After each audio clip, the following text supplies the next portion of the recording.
I'd like to greet you all with Islamic greeting. Assalamu alaikum wa rahmatullahi wa barakatuh. حامدا ونسليا أما بعد فأعوذ بالله من الشيطان الرجيم بسم الله الرحمن الرحيم اقرأ باسم ربك الذي خلق خلق الإنسان من علق صدق الله المولانا العظيم. All praise be to Almighty Allah, the one who most generous, the one who most merciful. And after that, peace and blessing be upon Prophet Muhammad sallallahu alaihi wasallam.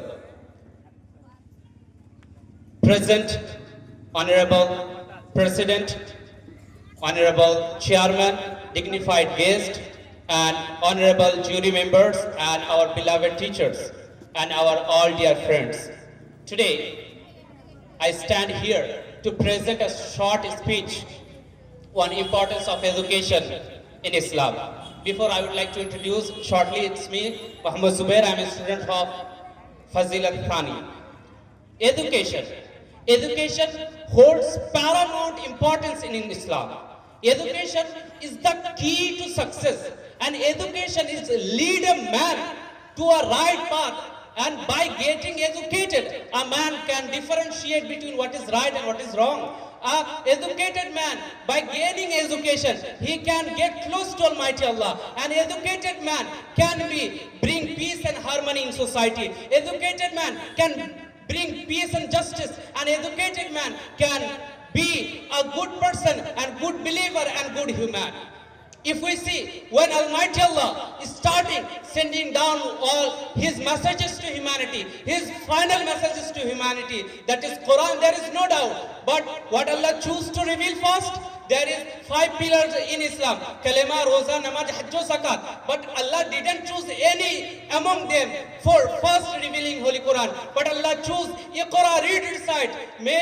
If a man is educated, if he able to read and recite, then a man can perform all the pillars of Islam.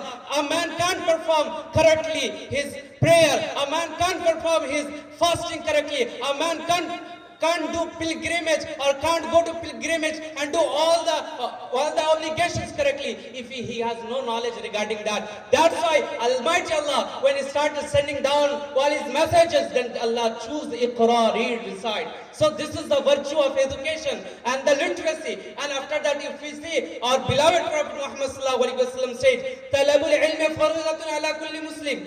It is obligatory to gain knowledge to all Muslims. That could be man and woman. And from here, we should know that a man could be a virtuous man if he gain the knowledge. But Islam didn't forbid. Islam do not restrict for gaining the science and technology or secular knowledge. Because if we see in Islam, there is a much greater scientist. If we see Al-Khwarizmi, if we see Ibn al-Haytham, and if we see in literary work Al-Mutanabbi, and if we see in Arabic literature, and there is the Nobel laureate also. So those people were also Islamic educated, and they were also educated about the science and technology. So this is the thing we have to understand. And another point I would like to discuss, that we not only have to acquire the knowledge, we have to spread the knowledge.